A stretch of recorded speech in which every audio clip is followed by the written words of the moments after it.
bosta. Vou ganhar um almoço aí. Pelo Flamengo já ganhei um almoço. Aí fiquei muito acompanhando as coisas, né? Falei, caralho, os caras estão na final da Libertadores com o River e tal. Aí vou dar uma olhada, né? Vou entrar aqui no Twitter e ficar zoando aqui, né? Não tem compromisso nenhum. Eu não sei nem a escalação. Pra mim, o último goleiro do Flamengo que eu lembro o nome é o Bruno. Depois que prendeu, eu já não lembro mais. Eu sei que o Júlio César voltou e tal. Eu nem lembro. Aí, cara, eu fiquei pilhando a tarde. Aí, gol do River, né? Olha, gol do River e tal, parará. Agora eu vou pilhar esses caras. E aí eu fiquei pilhando, fiquei zoando, né? A sobrancelha, que os caras pintam o cabelo. Fiquei dando Teixeira. Falei, não, isso aí... Eu lembro. E o River tem 2 careca. Pô, você quer botar o cabelo e faz trabalho na sobrancelha, quer comparar e não sei o quê. Não é que vai o cara da sobrancelha e do cabelo pintado me faz 2 gols no fim do jogo. Cara. Os caras vão me atropelar, eu vou ser zoado de tudo que é forma. Eu preciso urgentemente tirar o holofote da minha cabeça de um negócio que eu não tenho como escapar. Porque, assim, se começarem a me zoar por causa do Flamengo e mandar chupa, eu vou ter que ficar quieto. Não vai ter jeito. Assim, já sei o que eu vou fazer. Eu vou mandar um vídeo de tourada aqui. Vou falar, olha que coisa linda. E mandei o vídeo de tourada. E aí, tipo, totalmente aleatório, assim... Tourada, coisa linda. Eu falei, cara, e é maneiro mesmo, né? Que é aquele primeiro vídeo lá do cara fazendo assim com o touro, né? Eu falei, cara, nem aí vou ter que usar um dos meus. Eu vou ter que tirar alguma coisa do bate-cinto aqui, né? Meu? Aí eu abri meu bate-cinto, joguei o vídeo da tourada, porque eu falei assim: vai ter trouxa que vai discutir tourada comigo. Cara, acha que eu boto essas coisas, eu não sei o que eu tô falando. É batata. E aí o que aconteceu? O pessoal esqueceu do Flamengo. Ficaram só na minha frente, falando de tourada comigo. Falei, delícia, eu vou falar de tourada, mas ninguém vai me zoar por causa do Flamengo, cara. E eu afastei os flamenguistas, teve um outro chupa ali e tal, mas nada muito grave, coisa que eu consegui controlar. E óbvio que isso acabou puxando, né?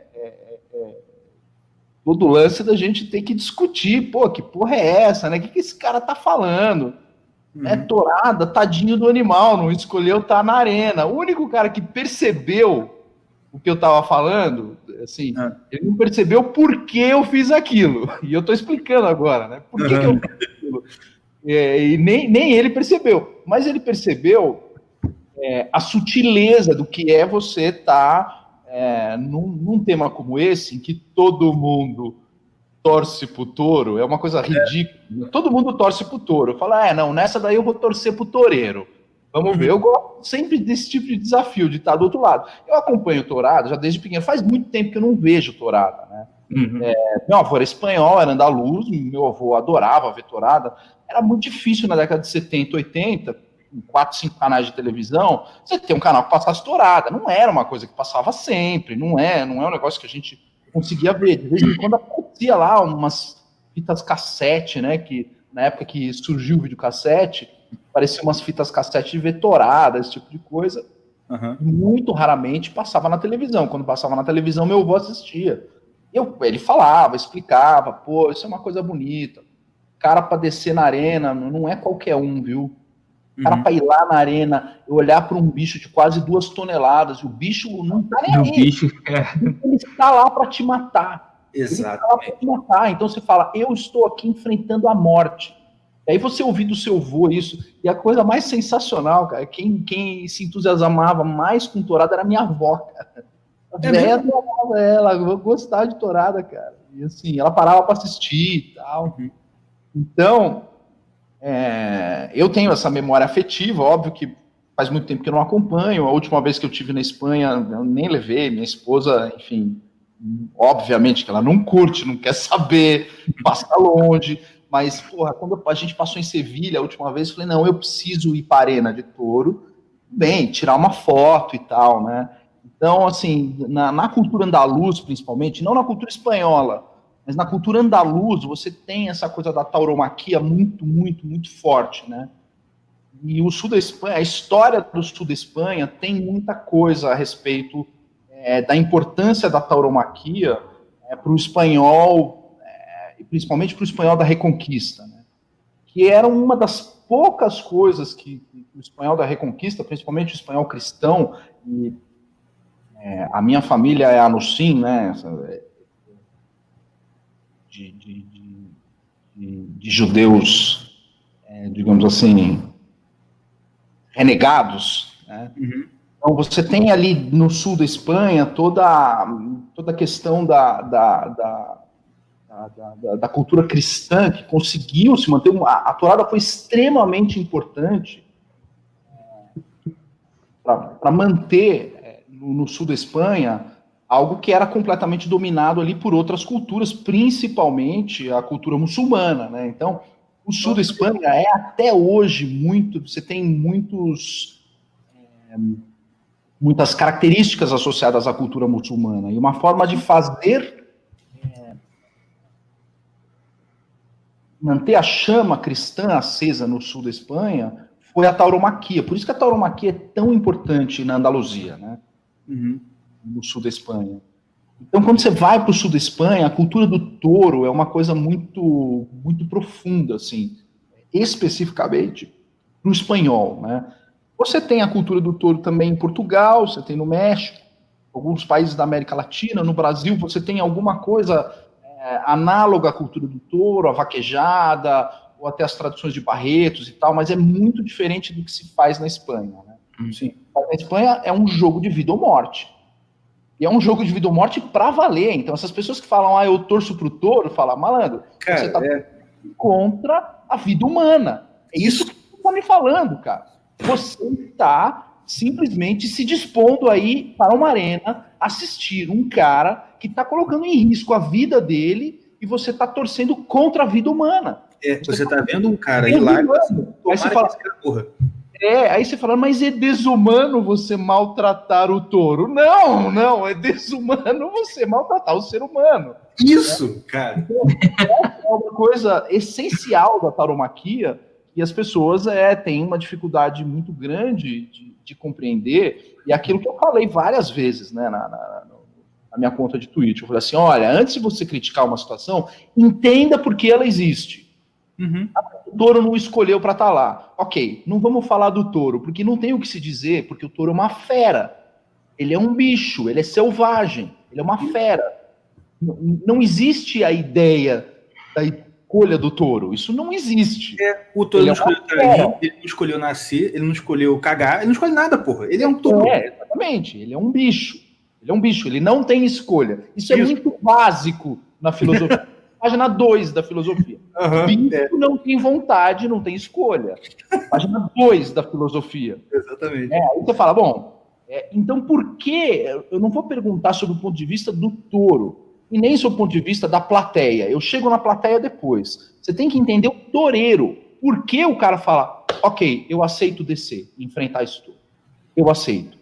Desarmado, sem nada na mão, com uma capa, com aquela roupinha, que muitas pessoas acham até meio gay, aquela roupinha gay, né, aquela roupinha meio ridícula, com a meia e etc. Mais nada, e uma espada só. E se o cara erra, é um abraço. É verdade.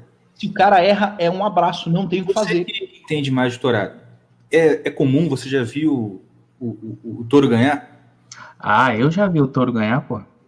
É mesmo? É que eu não acompanho mesmo. Então, vamos lá. Eu tô aqui, não sei se você vai levar a imagem. Uhum. Se você vai levar a imagem, é só o pod. A gente pode tentar colocar a imagem. Se permitir, eu posso deixar o vídeo também. Olha. Federico García Lorca. Esse aqui é um poeta espanhol, um dos poetas espanhóis mais importantes, mais fundamentais da história da literatura espanhola. Vamos falar um pouquinho do Lorca.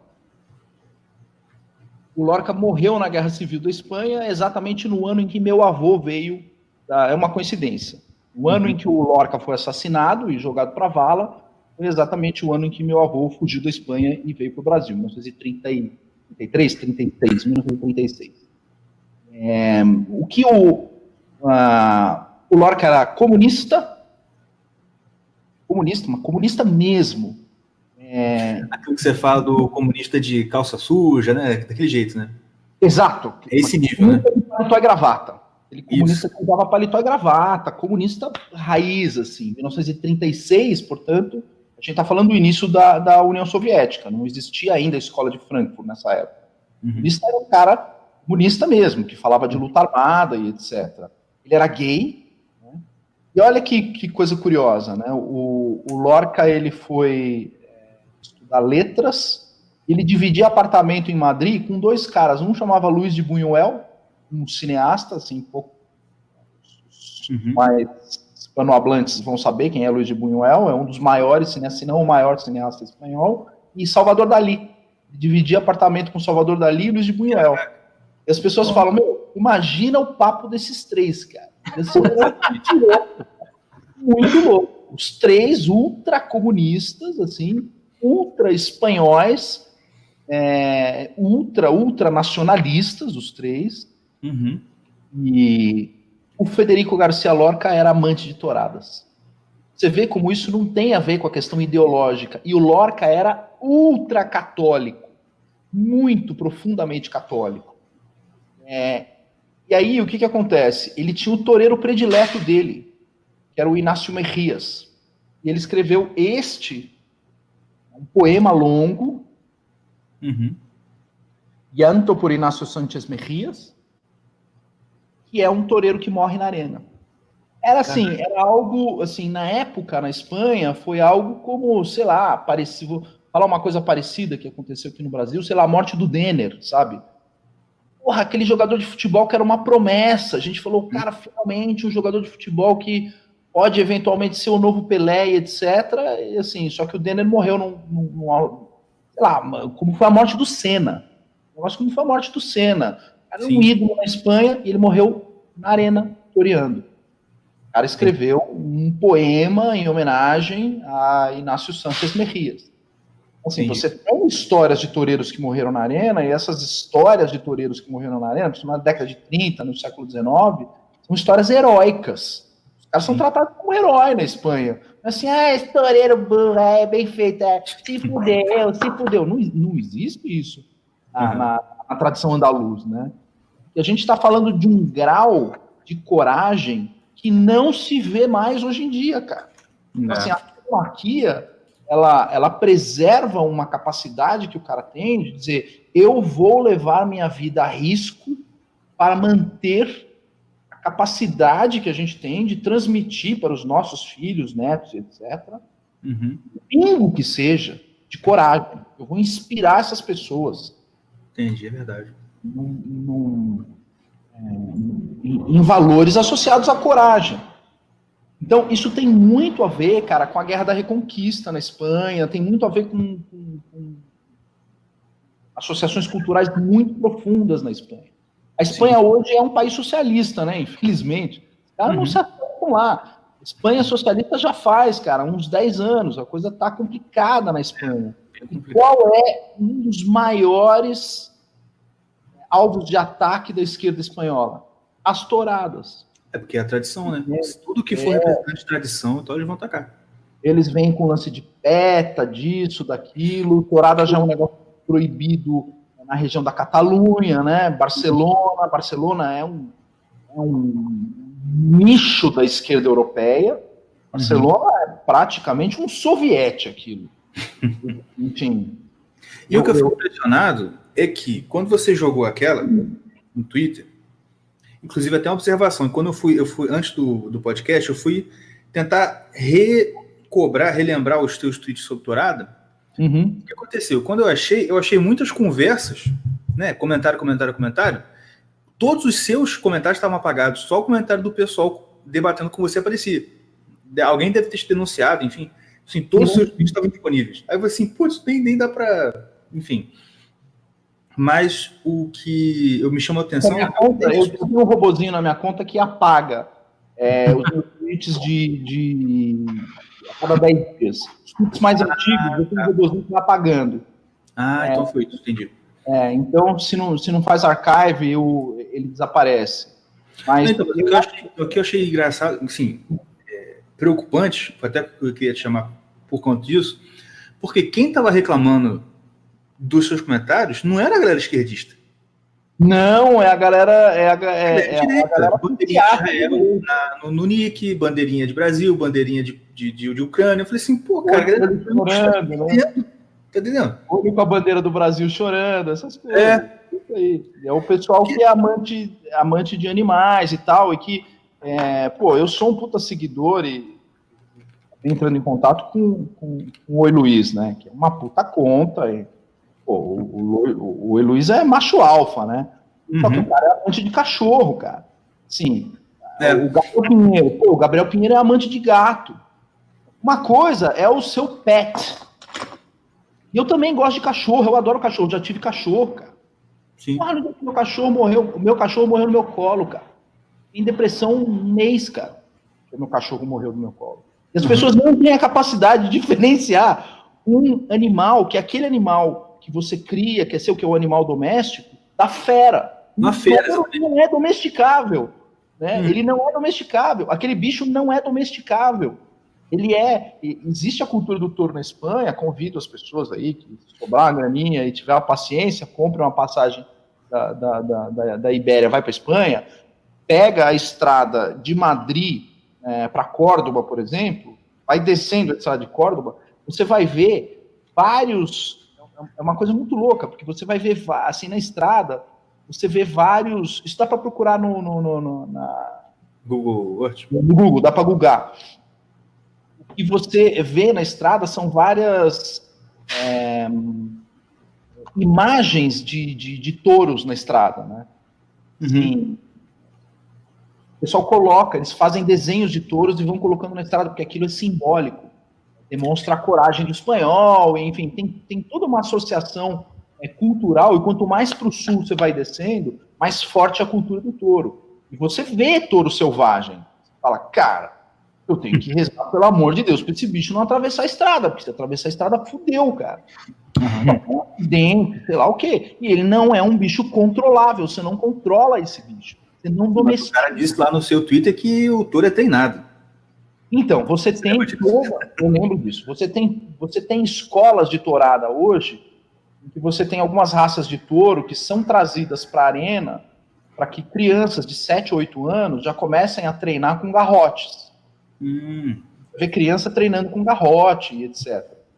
Você tem touros que realmente são criados para essa realidade de disputa de arena. Você tem touros que são criados para isso, né? Eles são alimentados e serem levados até a arena.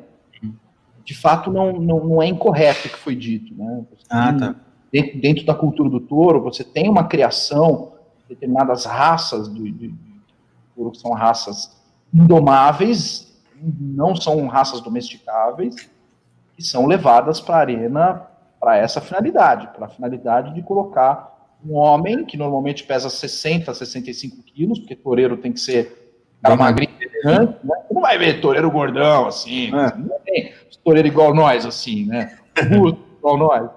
Não tem. O toureiro é aquele cara magrinho, preparado. Aí você tipo um jockey, né? Mais ou menos do tipo do jockey.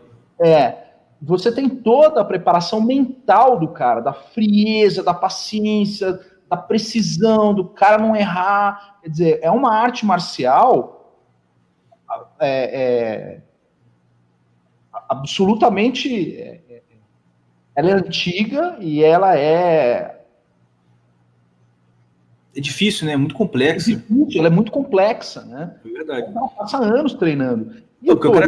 Cara, você imagina você ter que encarar um bicho igual você falou, de 2 toneladas, bufando pra você, fazendo aquele treco lá no chão, assim, mano, você tem que manter a calma e falar assim, essa locomotiva tá vindo pra cima de mim, mas eu vou fazer assim, ó, e vai, mano, tá doido, cara, o bicho, assim, se você errar 1 milímetro, você tá morto. O cara tem que ser... As pessoas não entendem, falam assim, por que fica brincando com o touro? Não, filho, não é que ele está brincando com o touro. Ele tem que levar o touro a um grau de exaustão para que ele possa acertar o touro com precisão ali. Porque se ele tentar acertar o touro quando o touro ainda está de primeira, e ele errar, acabou, meu amigo. Um abraço, o touro vai para cima dele, atropela e... Enfim. Eu até postei recentemente, o pessoal ficou maluco, fotos da Mônica Serrano, né? Eu vi. E o nego ficou, que é uma puta gata, né? Mônica Serrano é uma gata. Mas eu não postei fotos dela no hospital, quando ela sofreu um acidente com touro. Caraca, meu. No hospital, tem foto dela. Se você for lá e dar um Google em Mônica Serrano, Vou até dar Google agora. vai ter, cara, algumas fotos dela toda fodida no hospital. Aí você fala, cara, eu quero ver uma mulher da direita que tem... Uma mulher não, um homem da direita que tem os corrones dessa mulher, cara, de entrar na arena, ela é mexicana, não é espanhola. De encarar um touro e eventualmente sofrer um acidente, cara. Não é sofrer um acidente. Ela se colocou numa posição de vou enfrentar esse touro. E ela sabe que ela pode morrer, cara. Então, esse tipo de coisa, a gente não tem mais, né? Não tem mais. Então, a tauromaquia, ela é uma arte que precisa, de certa forma, ser levada com atenção, com cuidado. Sim. E agora que você falou, cara, me acendeu uma coisa, que é o seguinte, se você para pensar, eu estava pensando nisso hoje em dia, mas hoje mesmo, né? Estava pensando nisso hoje, mas por um outro motivo. É engraçado como que, não sei se você concorda, se você pensar, a raiz da revolta dessa galera contra a toreada, no fim das contas, cara, eu acho que é um ódio que ainda persiste na nossa cabeça contra a coragem masculina. Exato. Um pouco daquela rejeição dessa figura do masculino potente, que sabe? Meio que é a mesma rejeição, por exemplo, quando você vai conversar com alguém o seguinte, pô, Rambo é filme. Stallone Cobra, genial. Assim, que isso? É só um cara atirando, é só um cara, entendeu? Porque é a mesma roteiro. Stallone Cobra é um puta roteiro. É um puta roteiro. É exatamente isso que você tá falando, cara. O Stallone Cobra, naquela cena inicial, o cara falando, seu tira, safado, vou explodir esse supermercado. E ele fala, vai fundo, não faço compras aqui. Porra! Aí você fala, o Stallone é um puta roteirista, cara. Pode crer, cara, é muito bom. É roteirista. O cara vai explodir supermercado. Pode explodir, não compro aqui. Quer dizer, o cara é um Joaquim Teixeira sofisticado, cara. Exatamente. Porra, é sensacional. E essa cultura da coragem, da ironia, essas coisas, as pessoas não têm a sutileza para capturar, né? Cara, hoje em dia o pessoal não tem sutileza. Eu já te acompanho há um tempo nos podcasts.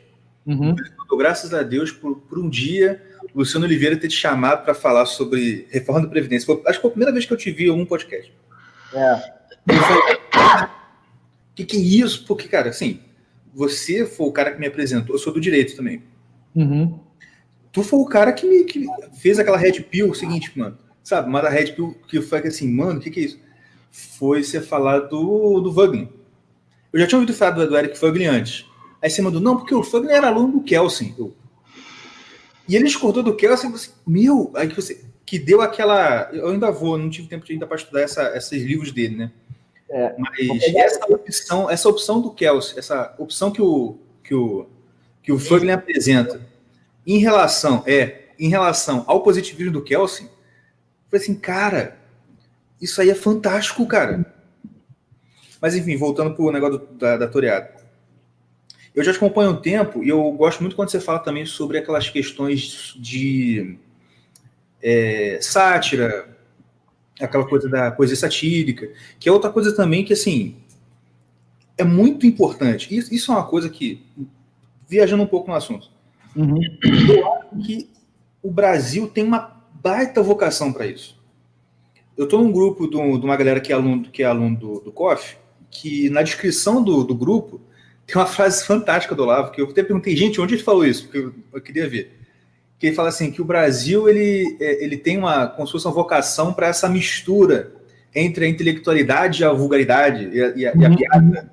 Entendeu? Tipo assim, é Sócrates no programa do Ratinho, é cogito ergo sum, sabe? Tipo assim, é muito maneiro isso. Assim, e isso tem muito a ver com o que você falou. E hoje em dia, a galera tá acovardada, rejeitando a coragem como virtude, e sem graça, e sem aturar piada, entendeu? Assim, cara, a gente está se desbrasilizando totalmente, cara, se você parar para pensar. Tem um livro meu exatamente sobre isso, inteirinho sobre esse assunto. Não, metade do livro é sobre sátira e metade é sobre literatura épica. vai sair pela Vide. É isso que eu ia perguntar, se já saiu ou se vai sair. Tá no prelo, tá para sair. Eu boto uma pressão no Silvio Grimaldo. E foi ele que fez. O Silvio, até tinha falado, pô, esse amigo meu que sacou, mas ele não sabia que a origem disso é porque eu fiquei pedindo os flamenguistas e falei, eu preciso sair dessa situação. Senão os flamenguistas vão me fuder, cara. Os caras viraram o jogo, vão vir pra cima de mim. Eu fiquei zoando o jogo inteiro, o cabelo do Gabriel. Eu vi. Falei, caralho, fiquei zoando a sobrancelha, os caras vão vir pra mim babando. Vou soltar uma torada aqui. E aí ele entendeu a razão pela qual eu tava falando da torada, mas não a causa. Foi o Silvio Grimaldo que fez, cara, a thread mais perfeita sobre a questão da torada. O Silvio Grimaldo matou a charada. Ele falou, cara, a pessoa tá perdendo a capacidade de entender por que um toureiro se dispõe a ir até a arena e se sacrificar por aquela plateia. A plateia, o que ela vai fazer lá, né? Ela vai se divertir, vai bater palma, come pipoca, acha engraçado? É tenso. Tourada é tenso, cara. Não é um negócio que você vai lá, enquanto a tourada tá acontecendo, você tá rindo, falando assim, chupa, touro. Não tem isso, cara. É tenso, porque sabe que o toureiro pode morrer, é tenso. E quando você tem o resultado final daquele embate épico entre o homem e a fera, aí sim, porra, você tem a plateia aplaudindo o toureiro e etc. Joga flor e joga flor. Porque o público que vai em tourada hoje, que é um público pequeno, 500, 700 pessoas, a tradição está morrendo na Espanha. Essas pessoas vão lá para viver junto com o toureiro essa tensão entre a vida e a morte. Isso é cristalino no poema do Lorca, quando o Lorca faz esse poema em homenagem ao Inácio Sanches de Mejías. Ele deixa isso claro, a linha tênue entre vida e morte. E esse foi o objeto da poesia do Lorca a vida inteira. O Lorca ele só tem poemas sobre a questão da morte. Ele fala muito disso o tempo inteiro.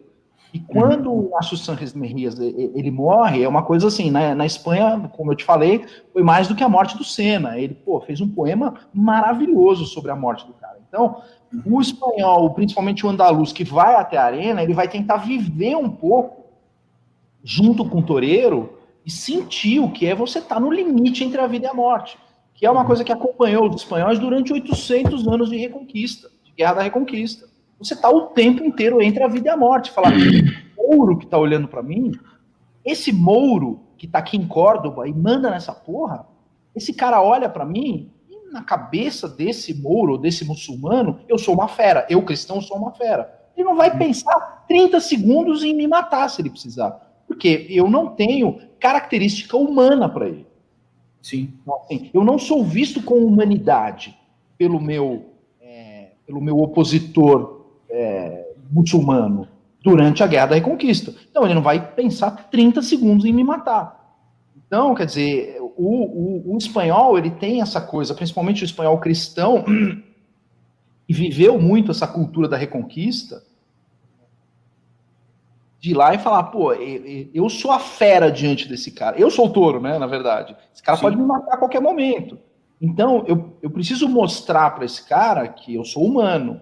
Então, é daí que você vê todo esse lance da tauromaquia, e o Silvio acertou na mosca. Ele falou assim, pô, para algumas pessoas não é uma coisa que a gente está acostumado hoje, porque o que que acontece?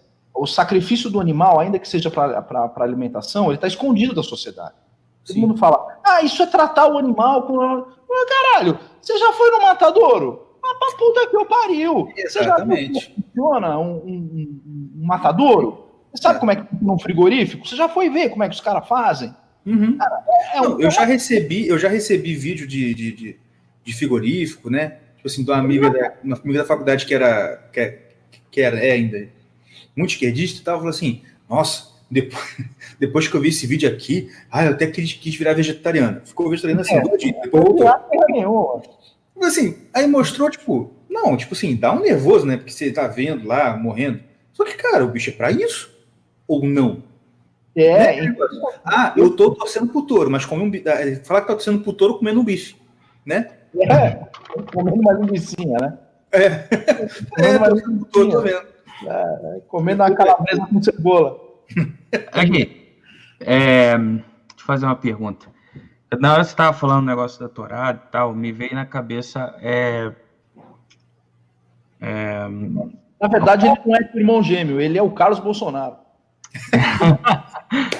Parece. E tem o jeito pitbull também, é porque ele fica se segurando aqui no podcast. Mas ele é o pitbull da família também. Quando você estava falando da tourada, da cultura e tal e tudo, me veio na cabeça o Roma e tipo, aquela era de gladiadores, aquele negócio todo. Eu sei que tem uma diferença muito grande, eu acho, pelo que você está falando, de que os gladiadores, eles eram mais um entretenimento, tipo assim, como é que fala? Tipo um entretenimento para emburrecer a população meio, mais ou menos. Um circo, etc. Vamos falar disso aí. Isso. E a tourada é uma coisa mais cultural, mais que tá mesmo simbólica. Mais simbólica. Mas tem alguma ligação entre... Total, ligação é total, é profunda. Entre as lutas de arena romanas, você tem uma evolução das lutas de arena romana no status da tauromaquia, né? Vamos falar um pouquinho mais, né, da tauromaquia, como é que ela funciona. O toureiro hoje, a profissão de toureiro, e o toureiro é aquela coisa assim, é como o padre, né? Todo toureiro vai dizer assim, eu tinha vocação para isso. Saí da minha casa, abandonei tudo para ser toureiro. Você vê muitos caras hoje que são toureiros modernos que não tem a tradição da tourada na família.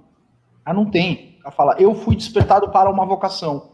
Eu fui chamado. É um call divino. Mas tem vários. É só você entrar no YouTube e ver toreador, tourada, documentários sobre vida de toureiro, e a gente acha o quê? Que esses caras andam de Ferrari? Esses caras estão ricos pra cacete? Quanto que um toureiro desse tira pra ir pra arena? Merda nenhuma. Esses caras moram, assim, em condições habitacionais, assim, inferiores. Não vou dizer que o cara mora na favela na Espanha, porque não tem, mas assim, são caras não é uma coisa comercial igual um jogador de futebol. Não. O toureiro é um cara de classe média baixa. Quer dizer, além disso, o cara não faz pelo dinheiro, porque não dá dinheiro essa porra. Isso não dá dinheiro, cara. Então você fala, cara, isso não dá dinheiro, não dá prestígio, não dá nada, é um call que o cara tem, é um chamado divino que o cara tem, diz assim, eu preciso enfrentar um touro numa arena para manter o espírito da coragem vivo nessa sociedade. Então, o que acontece? O Silvio até estava falando, é um espetáculo grotesco, porque o touro sangra, o touro ele recebe um golpe fatal, próximo do tutano, ele morre na arena. Então você vê um touro evanescer na arena, morrer na arena. É um espetáculo com sangue. Enfim, na hora que o touro morre, se a plateia entende que a tourada foi uma tourada digna e o touro teve uma morte instantânea porque o toureiro foi preciso, ele tem direito de levar a orelha do touro, né? O cara vai lá com uma faca e corta a orelha na arena. E assim, se for uma puta tourada, você sabe qual é o prêmio que ele leva, né? Pra casa, sabe qual que é o prêmio que ele leva? Ele leva pra casa pra comer, os corrones, a bola do saco do touro. Testículo. O cara corta o testículo e entrega pro toureiro. E o toureiro vai pegar aquilo lá, vai fazer uma churrascada daquela bola do saco e come. Porque, enfim, aquilo tem um grau de testosterona, de masculinidade, de não sei o quê. Você tem toda essa tradição, né, envolvendo esse tipo de coisa. Por que eu estou contando isso? Porque como isso a morte do animal, ela está exposta, as pessoas que não estão acostumadas a ver esse tipo de coisa, elas acham que isso é um espetáculo grotesco, elas se constrangem de ver a morte do animal. Mas o que acontece com a modernidade? Que é o que a gente estava falando aqui. Vai para um frigorífico. É muito mais grotesco que uma tourada. É infinitamente mais grotesco que uma tourada. Porque no frigorífico, o animal está preso, dopado, sedado, todo fodido, pendurado. Os caras vêm com uma arma, enfim, aquela arma que é usada naquele filme... Onde fracos não tem vez. Exatamente. É aquela pistola de ar que é usada, dá um tiro numa pistola de ar. Nem sempre o cara acerta, porque o touro tá ali, às vezes erra, pega no olho. Não, tem que segurar a cabeça, nós vamos dar outra. É grotesco o espetáculo. É muito sangue, É horrível. Para que as pessoas possam ter, se não querem ver a imagem, eu recomendo que as pessoas leiam a biografia do Ozzy Osbourne. O Ozzy, antes de se tornar vocalista do Black Sabbath, ele trabalha num frigorífico. E ele fala que aquilo que determinou, ele falou assim, não, depois de ver isso, para mim qualquer coisa serve, eu até canto em banda de metal, não tem problema. Frigorífico. Come a cabeça do morcego lá, nhaque. Ele descreve, o Ozzy Osbourne, na biografia dele, na I Am Ozzy, ele descreve o que é trabalhar num frigorífico. Ele fala, cara, chega uma hora, você fica lá 10, 12 horas matando bicho o dia inteiro para as outras pessoas comerem, você faz esse trabalho, e, porra, mexe com a tua cabeça. Ele fala, tem muito cara que trabalha em frigorífico que fica com a cabeça ruim e tal. As pessoas não têm noção disso aí. Né? Mas gosta de uma picanha. O pior, Igor, sabe o que é o pior? É que quando eu comecei a discutir isso no meu Twitter, ele fala assim, então, peraí, você acha que tourada é feio, mas a execução halal de um animal, isso é bacana. O que é execução halal, que o pessoal não sabe o que é? O muçulmano não pode comer qualquer tipo de carne. Ele não pode pegar essa carne desse animal que é morto dessa forma padronizada, porque o animal está dopado. Então, o muçulmano ele não pode comer carne de um bicho que estava dopado antes de morrer. Ele tinha que estar preparado para a morte. Então, a execução tem que ser uma execução, digamos assim, abençoada. Então, eles pegam imãs, levam para determinados frigoríficos, passam aí uma pesquisa sobre como é que funciona a morte halal. Eles fazem uma reza para cada touro que eles vão matar. O touro está lá amarrado, gemendo, todo fodido, e não está dopado, porque não pode dopar.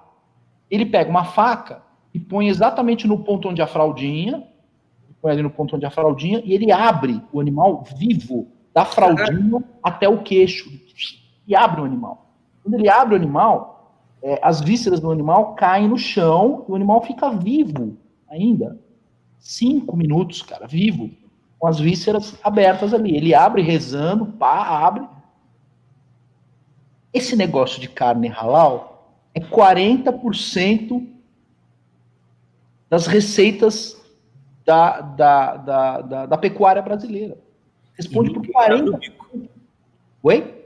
E ninguém fala nada. Ninguém fala porra nenhuma. Ninguém fala nada. E aí, quando a gente vai lá e fala, vamos transferir a embaixada de Tel Aviv para Jerusalém. Aí os caras falam, mas e a carne dos muçulmanos? É dessa coisa que a gente está falando. É dessa, do halal. Aí você fala, vamos discutir então como é a execução halal ou você quer ficar só me pentelhando com a de tourada? Você quer discutir o problema do sacrifício do animal de uma maneira, sei lá, eu vou usar os termos do pessoal, desumana, porque ela sempre será desumana. Qualquer tipo de sacrifício, ele é desumano. Mas vamos dizer assim, desconcertante. Desculpa, mas, cara, é muito engraçado isso. Eu não sei que palavra eu uso, mas assim, torturando. Cruel. Né? Um tratamento cruel para o animal. Então, vamos falar de execução halal. Mas é para alimentar. Uhum. Para alimentar. Então, como é para alimentar, aí tudo bem, eu posso fazer esse tipo de esculacho de pegar uma peixeira e abrir a barriga do animal até... Vivo, sem dopar, sem nada. Assim, o grau de sofrimento desse animal é absurdo. Então, eles fazem essa execução halal em todos os frigoríficos. Porque aí você tem um cara que é um imã, que vai certificar, vai pegar esse pedaço de carne, ele tem um corte diferente, ele vai embalar e vai falar, isso aqui é para a turma lá dos cabeças de toalha. É a mesma coisa que... A outra dos animais dopados, a gente embala e manda pro Pão de Açúcar para você fazer picanha. Né? Agora, o da tourada... Não, pode falar.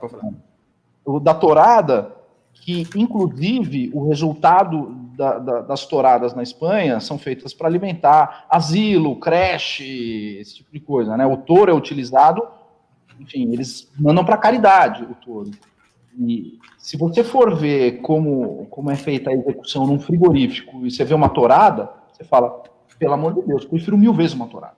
1000 vezes. Ela é menos cruel, menos torturante, tem arte, tem beleza e mais. O bicho não está amarrado, ele não está dopado, ele está lá Com Uma chance luta justa com um cara. de sobreviver. A única forma de execução do animal, ou de combate, enfim, de execução do animal, né, nesses termos, se é que a gente vai levar para equiparar, né, um frigorífico a uma arena de touros, é uma equiparação estúpida, mas tudo bem. Vamos partir do pressuposto que elas são equiparáveis. Partindo do pressuposto que elas são equiparáveis, se você for ver os dois procedimentos, você fala, cara, infinitamente o animal sofre menos na tourada e ainda tem chance de sobreviver. Na tourada ele pode sobreviver. No frigorífico ele não tem chance de sobreviver. Ah, mas aquilo é para alimentar, na tourada também. Também. Vocês acham que os caras pegam aquele touro e faz o quê? Embala o touro em terra? Não vai. É igual caça. Eu descobri esses dias que tem uns perfis aí de caça, né? Aqui tem javali e tal no Instagram. Os caras ficam falando, tipo assim, não, vocês acham que a gente mata o animal na África e beleza, enterra no chão? Não, eles distribuem a carne para as tribos, cara. As tribos que... Tem muita tribo lá que recebe carne e, assim, a única fonte de proteína que eles vão ter é essa. Senão eles ficam comendo rato, ficam comendo... Enfim. E aí, fica na dieta do Hakuna Matata lá, do Timão e Pumba. Sabe qual a coisa mais louca que tem, cara? É assim, eu vou lembrar um programa de um cara que, assim, caiu no conceito das gatinhas, né? Gatinhas adoravam ver o programa desse cara, o tal do Jamie Oliver. O Jamie Oliver tinha um programa de televisão, de fazer prato e etc. Aí ele deu uma red pilada numas paradas quando ele foi para Espanha, para Itália. Ele deu uma red pilada quando foi para Itália. Aí começou, pegou aquela van dele, ele acabou até se separando, depois casou com uma italiana e tal, parará. Mas aonde que ele se fudeu? Onde que o Jamie Oliver se fudeu? Foi no momento em que ele chegou no interior da Itália, e aí os caras falaram, não, aqui nós vamos fazer um pernil assim, assado cozido. Ah, beleza. E onde que vocês vão? Não, a gente vai pro mato buscar o porco. Mas vai, onde tá? Tem algum lugar? Não, não tem, nós vamos ficar sentados lá intocados, nós vamos caçar o bicho. Uhum. E aí, ele participava de todo o processo, desde a caçada do bicho, e aí tirar a pele, tirar não sei o que, até transformar o pernil dele no aspecto que a gente vê no supermercado. Ele passa pelo processo todo. E tem programas dele que mostra ele participando e matando e cortando. E aí, o que acontece? Você tem alguns programas do Jamie Oliver em que ele tenta recuperar esse negócio. As pessoas deixaram de ver como é que funciona isso. Isso está escondido da sociedade. Então, como isso está escondido da sociedade, qualquer outra coisa que não seja isso que está escondido, as pessoas vão falar, cruel, filho da puta, olha só e tal. O Jamie Oliver se fudeu, cara. Você vê. Perdeu seguidor, e o programa dele despencou, porque o cara foi pra Itália e ficou lá cortando porco e tal.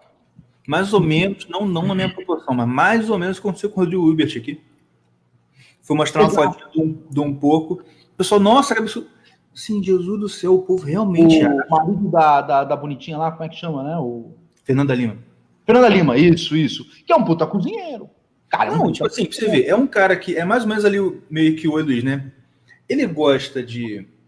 O Oi Luiz, né? Ele gosta de cachorro, mas ele é macho alfa. Rodrigo Hilbert, querendo ou não, ele cozinha, faz tricô e o cacete, mas, pô, ele caça. Pô, ele foi lá pegar o porco. Ele planta lá sei lá o que dele, pô, maneiro. Só que, cara, a galera realmente acha que um pedaço de alcatra ele aparece na prateleira igual um biscoito recheado aparece, cara. Exato, minha esposa fala, não me venha com esses espetáculos grotescos. Pra mim, a picanha vem da latinha. Porra na latinha. Fala, pois é, alguém botou essa porra na latinha, cortou pra ficar do tamanho que caiba na latinha, né? Enfim, exatamente. Mas agora a gente chegou num ponto que eu acho que dá pra gente poder discutir a pergunta do teu irmão. Assim, qual a relação dessa cultura com os chamados esportes de arena ou práticas de arena na antiga Roma? Sim. O que a gente tem hoje são fragmentos românticos do que acontecia. Você tem aquela ideia que o Coliseu foi uma arena voltada para o entretenimento superficial do povo, a fim de desviar a atenção do povo para que os políticos pudessem roubar plenamente, etc. E tem todo um discurso progressista em torno disso. Uma visão progressista eu gosto de dizer, às vezes é uma visão de toalete. Aquela visão do comunista que lê literatura romana de toalete. É diferente você lê isso aqui. Para variar, enganar a gente, né? Exato.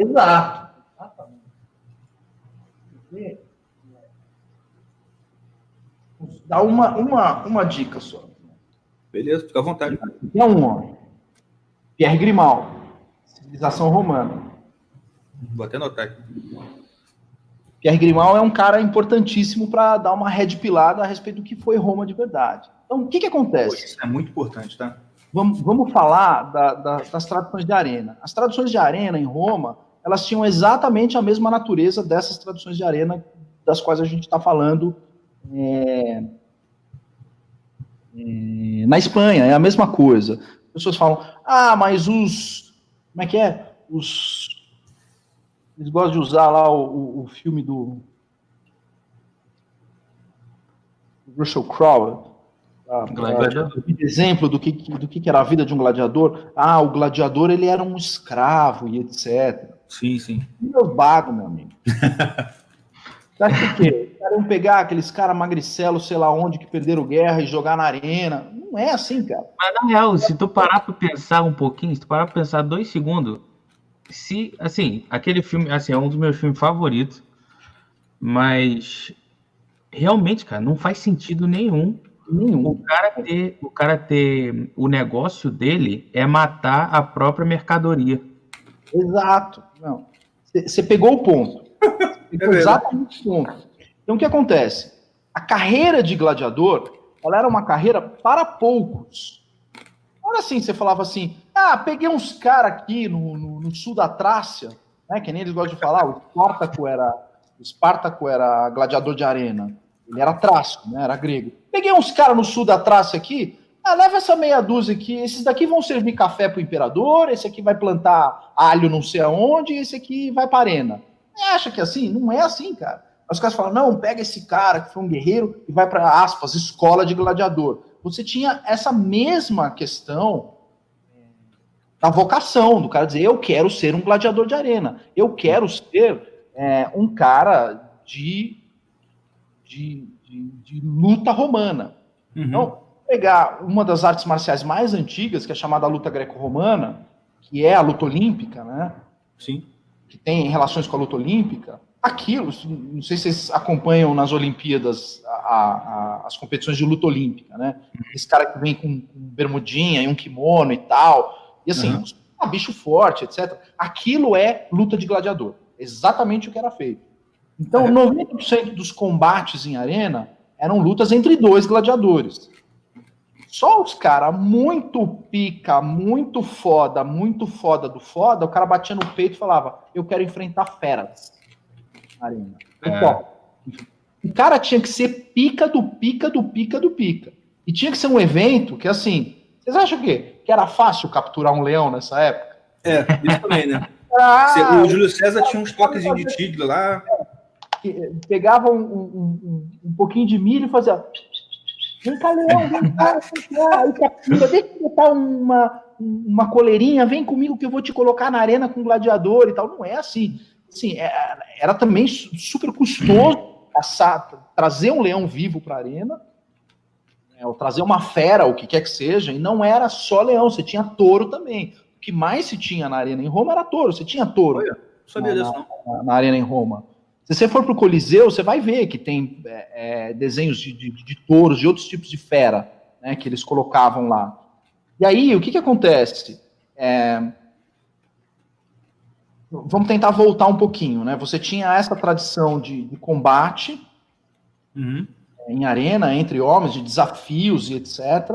Mas como esses desafios eram feitos e para que eles eram feitos? Até eu chegar no Coliseu, vou explicar mais ou menos como é que funcionava esse troço aí. Tá? Você tem 2 tipos de apresentação pública. Você tinha as apresentações públicas em teatro e as apresentações em arena. Qual era a diferença entre teatro e arena? Então, você ia para o teatro para ver, normalmente, apresentações de drama e comédia. As representações épicas eram feitas em arena. Então, o que era uma representação épica?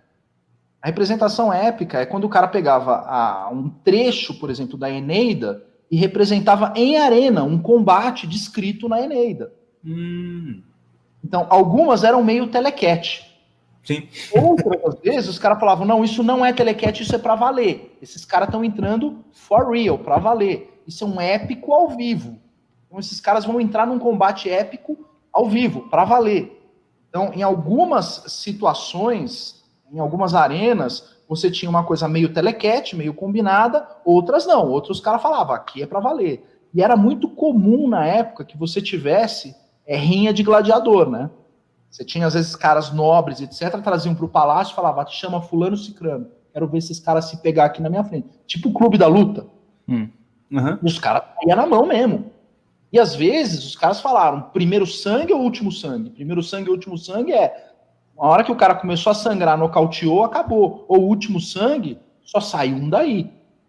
Assim, o cara podia sair numa situação quase de vida ou morte. Então você tinha esse tipo de coisa exatamente com esse mesmo, com essa mesma finalidade de você desenvolver a coragem, você viver aquele momento épico de coragem ali ao vivo. Então, você tinha esses combates entre gladiadores. Os combates entre gladiadores e fera era 1%.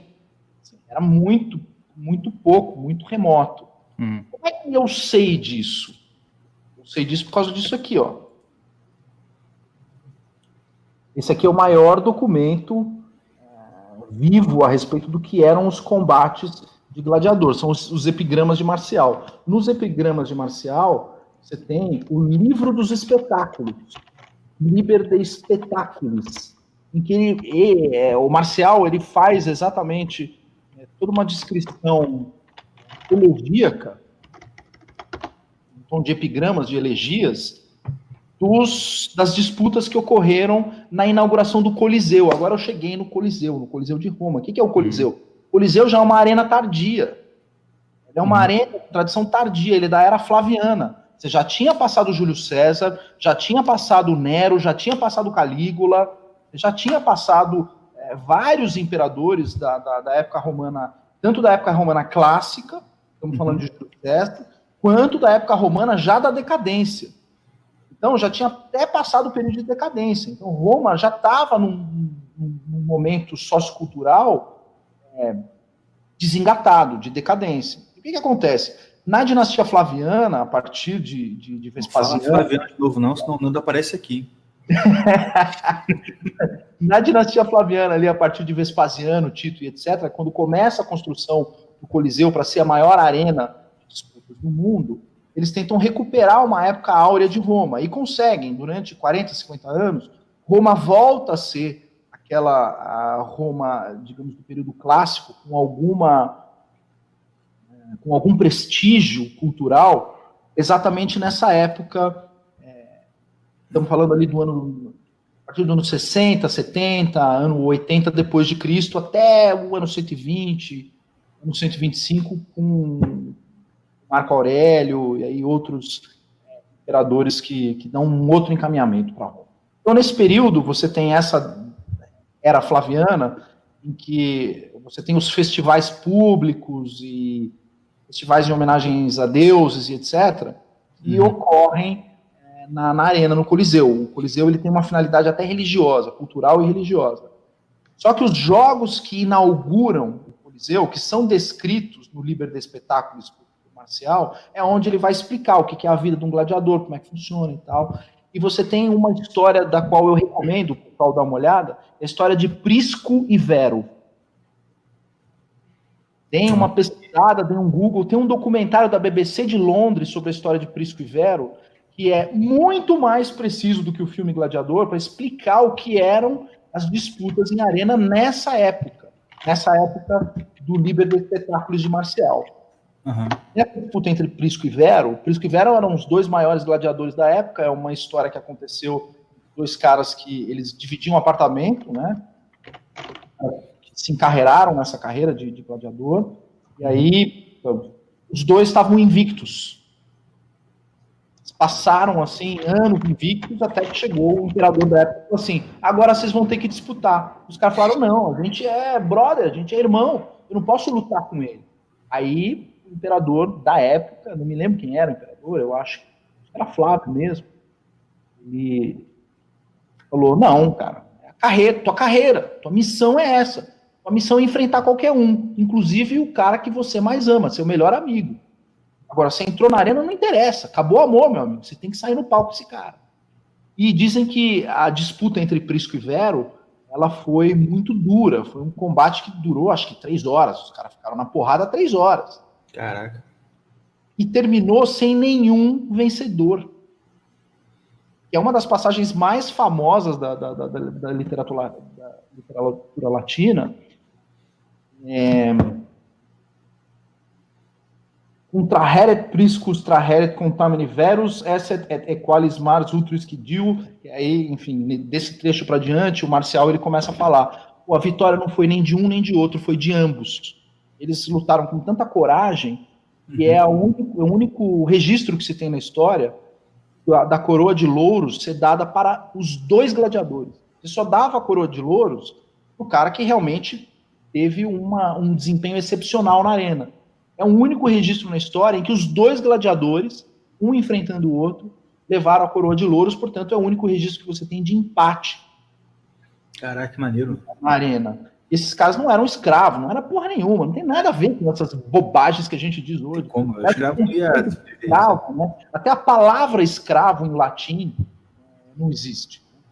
Não tem a palavra escravo, conceito. Então a relação do servo com o senhor, ela é completamente diferente daquela que a gente viveu de maneira infeliz no século XIX aqui no Brasil, né? Colônia com os africanos no Brasil. É completamente diferente, não tem nada a ver. Aquele regime de trabalho não tem nada a ver com o que aconteceu em Roma. São coisas completamente diferentes. Só como é que você vai saber? Tem que ler esses negócios aqui, ó. Ou você tem que ler isso aqui, ó. Esse aqui é outro, a Cidade Antiga de Fustel de Coulanges. Então, são livros que vão te mostrar como era a relação entre esses caras. Enfim, essa relação de servidão e de, como eles gostam de dizer, é do direito, né, Igor? Captis de minúcio. O cara, ele tá com a capacidade civil dele reduzida. Então, com a capacidade civil dele reduzida, ele presta serviço para uns ou outros. Outros têm a capacidade civil plena, que são os patrícios, caras de guerra e etc. Então, você tem uma questão jurídica muito complexa. As pessoas acham que, assim, a escravidão em Roma você também podia levar os caras no pelourinho e bater em gladiador. Não, cara, não. Vocês estão usando o conteúdo semântico de uma palavra e tentando transferir para uma coisa que não existe, nunca existiu. Então, a gente está falando, essas lutas, elas envolviam todo um imaginário épico.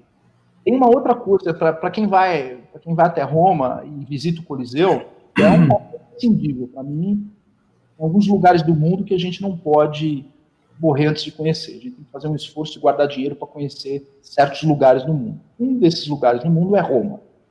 Que uma pessoa tem o dever de, uma vez na vida, visitar Roma, conhecer Roma.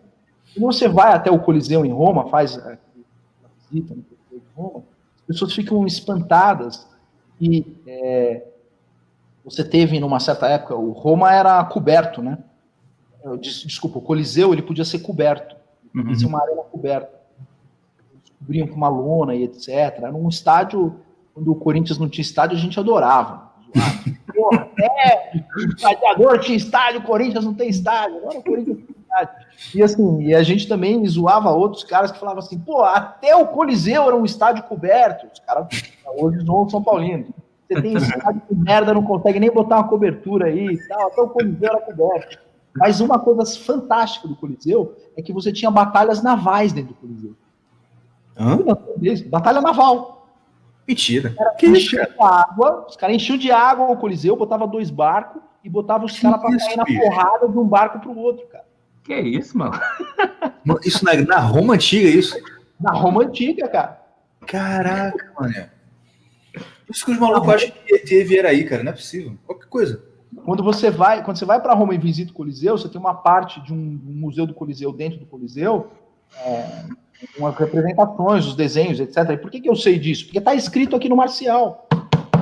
Das batalhas navais que você tinha, os caras enchiam de água, botavam 2 navios, e aí falava, agora é o livro 2 da Eneida, porque o livro 2 da Eneida é uma batalha naval, né? É uma batalha naval do Enéas contra os caras do norte da África em alto mar. Ele tá velejando e etc. E ele entra em... Caraca, mano, cinema 3D, 4D. Exatamente, cara. Com água no cacete, os caras saem e botando uns barquinhos e tal, com vela e bomba, e um estourando o outro. Cara, que máximo, cara. Então você tinha essa tradição, e a pessoa que ia até lá, ela não está pelo espetáculo com finalidade de entretenimento. O cara está ali recebendo história de Roma. Exatamente. Então, é um nível diferente. Aquilo ali não é o Guerra Infinita, não é um filme o cara não ia lá para se divertir como a gente vai hoje comer pipoca e ver filme do Marvel. Não é. O cara está vivendo um pedaço da história de Roma ao vivo. Exatamente. Então, é muito mais profundo. O que você tinha, essa finalidade pública das apresentações de arena, elas eram análogas, contíguas às apresentações em teatro. Só que o teatro era voltado para drama e comédia, enquanto a arena era voltada para o épico. E o que é o máximo do épico? Sair na porrada. Esse é o máximo, esse é o ápice do épico. A literatura, é que as pessoas não leem mais a Odisseia. Não lê a Ilíada, não lê a Eneida, não lê Lusíadas. O cara não lê Lusíadas, ele não sabe que o ápice do épico é quando o cara desce do barco e fala, agora é eu e você. Agora acabou a discussão, nós vamos sair na porrada. O que é a Ilíada, se não todo um poema em torno do embate entre Aquiles e Heitor, quando os caras se enfrentam. Que até é feito de uma maneira curiosa, né, no filme do Brad Pitt ali. Aparece ali de maneira curiosa e tal. Mas toda a tensão do poema é em torno de uma trocação entre dois caras, entendeu? Essa é a ideia. Então, o que os caras fazem em relação à representação física na arena? É a representação física de uma experiência épica. A pessoa, quando vai para a arena, ela não vai se entreter, ela vai viver aquele momento épico. Ela vai viver aquele momento de coragem, ela vai sentir a coragem, ela vai sentir o risco, ela vai sentir risco de vida, de vez em quando uma ou outra fatalidade, né? Vocês falaram, pô, o cara não queima os atores dele, né? Os atores custam caro e dá para o cara ficar matando o ator na arena. De fato, pouquíssimas fatalidades ocorreram, mas ocorreram na arena, porque é uma coisa de risco, né? O leão tá ali, o touro tá ali, ele pode eventualmente matar um cara desse, e acontecia mesmo de matar. Então, acho que toda a ideia... É assim que uma civilização se mantém, né, cara? Exato, exatamente, cara. Isso durante a Idade Média se manteve durante muito tempo, essas tradições de arena se mantiveram na Idade Média, é que a gente não fala disso, né, cara? Então, você tem que parar tudo que você está fazendo e falar, pô, o que aconteceu entre o ano 500 depois de Cristo e o Renascimento, né? Que é quando você tem a chamada tauromaquia moderna, que é quando os caras começam a vestir essa roupinha mais elegante e tal, né? A gente está falando, sei lá, do século XVI, início do século XVII, é quando a tourada começa a ficar uma arte da superioridade do intelecto sobre a força bruta. Você tem um toureiro de 60 quilos e o intelecto, pela habilidade dele, ele vai conseguir matar uma fera de 1 tonelada. Uma fera que está ali para acabar com a vida dele mesmo. Sim. Essa fera tem um instinto assassino. Isso começa mais ou menos fim do século XVI, início do século XVII. Né? Essa tauromaquia moderna que a gente conhece. Mas antes você tinha toda uma tradição de tauromaquia e de disputa de arena durante a Idade Média que se perdeu. Você não tem isso na literatura, é muito difícil de achar. Quem você tem no meio universitário interessado em pesquisar esse tipo de coisa? Ninguém. Os caras querem pesquisar Gabriel Pensador, poesia do Mano Brown. Não, quer pesquisar lá o ânus prolapsado. É horrível o negócio. Coisa.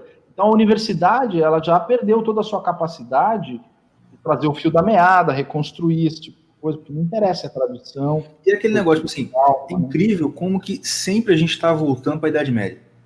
Sempre. Até nesse podcast, a gente chamou de Irmãos Caverna, eu estava até meio assim, em dúvida, né, que eu queria botar alguma coisa referente a assim, irmãos medievais, uma coisa assim, mas eu queria botar Irmão Caverna para ficar mais melódico, sei lá. Mas, cara, eu sempre tenho um esforço de tentar mostrar isso pra galera. Como que a gente tem uma visão muito errada do que foi a Idade Média. A gente acha que a Idade Média é o que tá naquele filmezinho bosta, que é O Nome da Rosa. Entendeu? Exatamente. É uma merda. Tipo assim, principalmente no meu contexto, que é um contexto, no nosso contexto, que é um contexto de igreja protestante, tipo assim, eu sou professor na escola bíblica aqui. E às vezes eu fico fazendo meio que o do contra. Tipo assim, de vez em quando falando uma coisa, isso e aquilo. Aí aparece sempre alguém assim, não, porque realmente, porque na Idade Média, eu falei, não vem não. Porque, em primeiro lugar, eu sempre falo isso. Esse aí.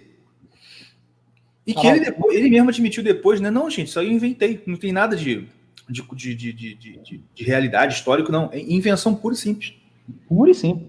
E, tipo assim, sempre que tem uma aula aqui que alguém diz assim, não, porque a igreja na Idade Média, assim, a igreja na Idade Média salvou a humanidade. A gente que é protestante tem uma mania feia de achar, de esquecer que até 1517 não existia. A igreja era igreja, acabou. Entendeu?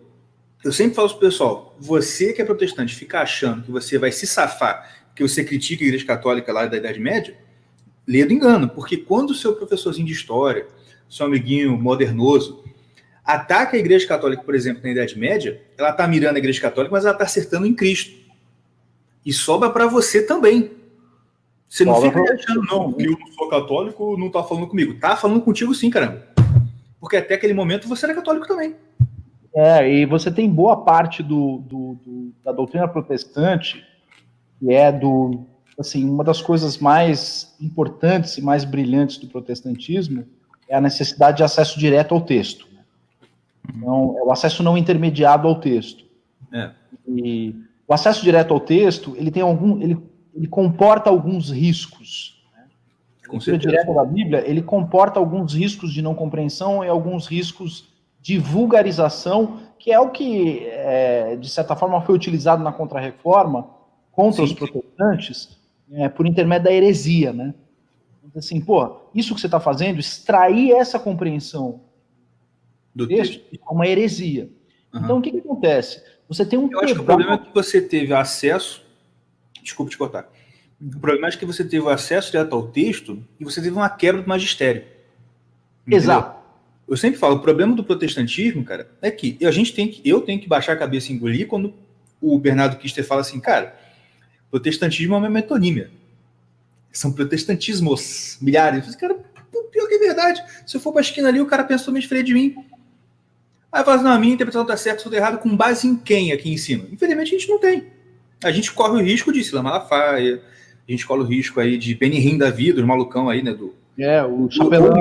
O que eu gosto mais, que eu acho mais sensacional, que é o Agenor Tuque. Que é o cara lá do pano de saco, já viu? Conhece esse? Não. Depois procura. O nosso outro irmão, ele chama de Agenor Truque, mas o nome dele é Agenor Duque. Ele é sensacional. Dos malucos aí é o melhor.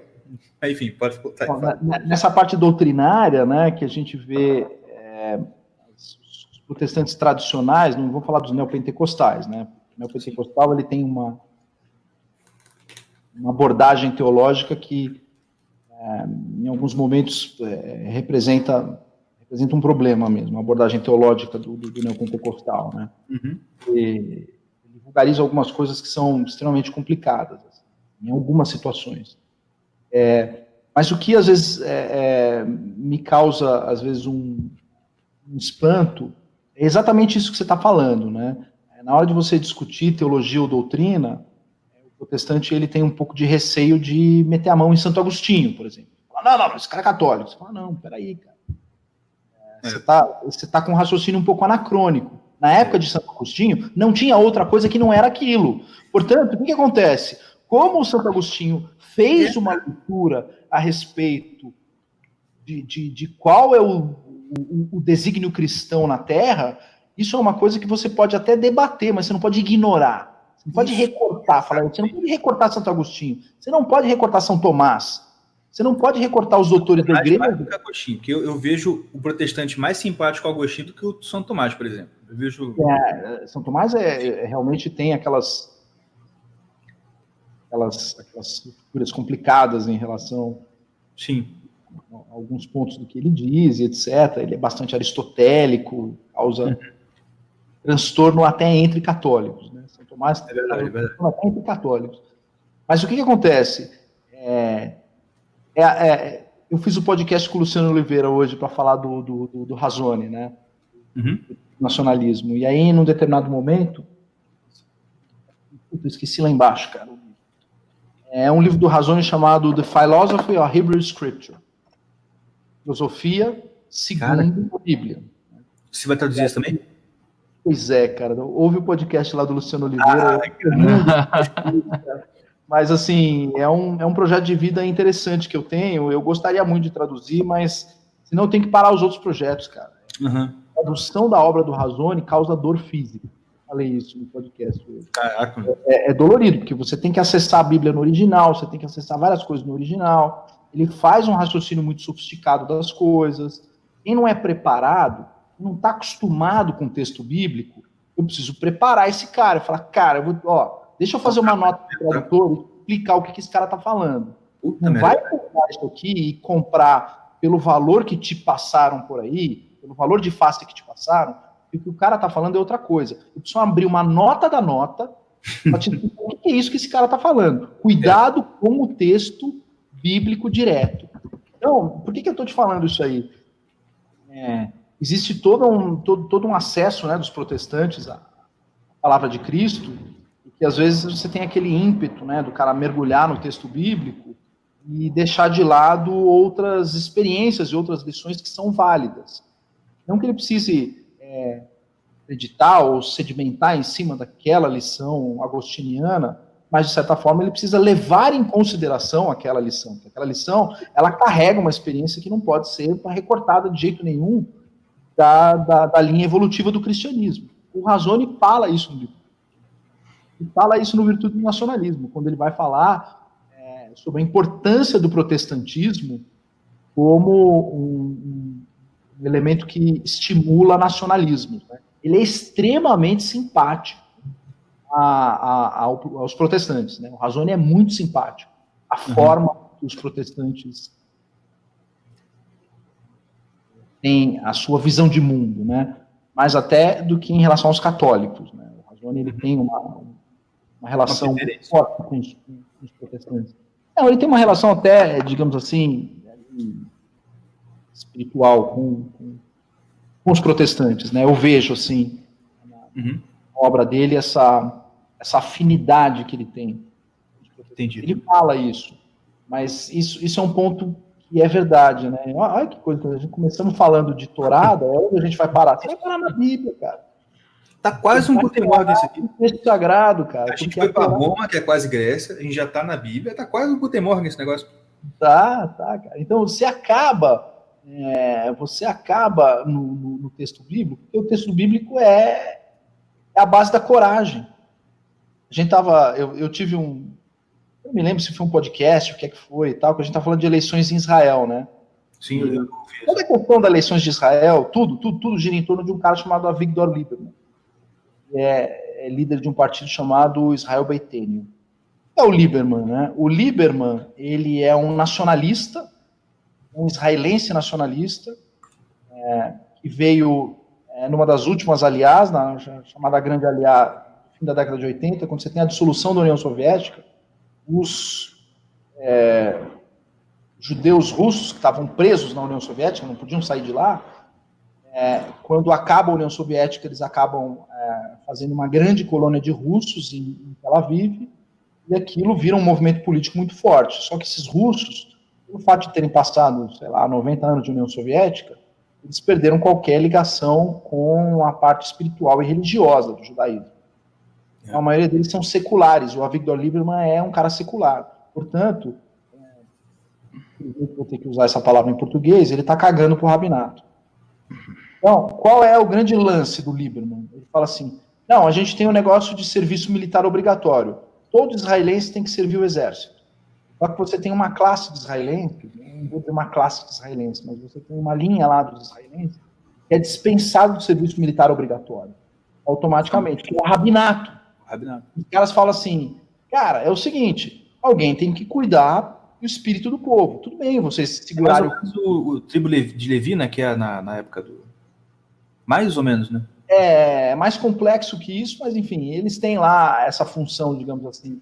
Você tem os sefaradis, do Shas, você tem a linha da United Torah Judaísmo, que são os dois principais partidos religiosos que representam suas linhas de rabinato lá em Israel, e obviamente que eles são contra essa lei que o Lieberman quer passar. O Netanyahu é um cara que está do lado dos rabinos, ele fala, faz o menor sentido eu obrigar um rabino a servir o exército, porque o cara ele já está numa função extremamente importante, que é manter vivo o espírito da lei sagrada no coração das pessoas. Sim.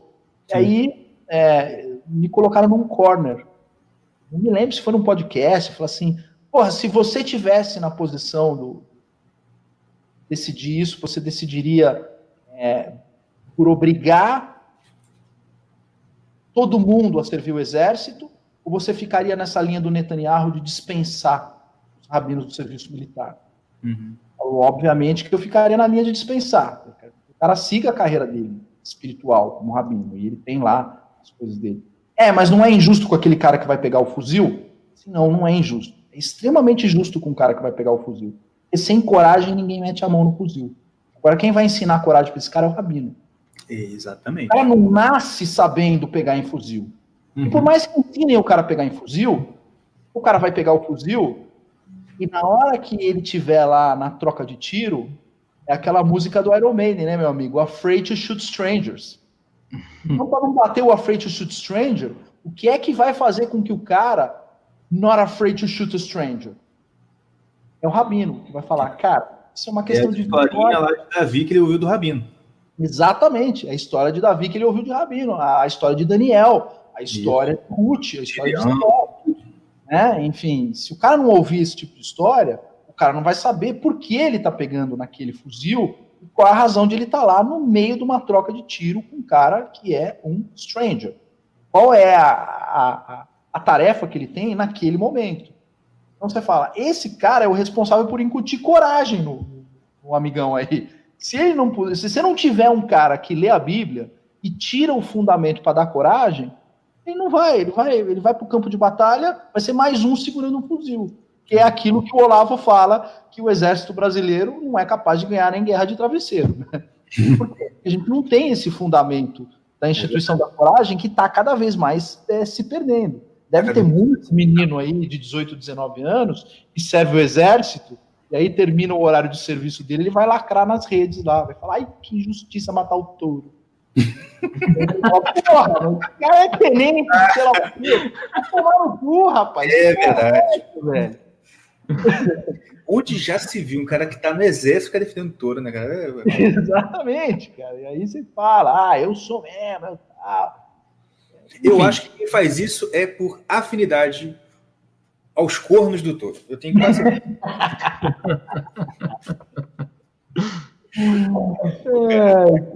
porra.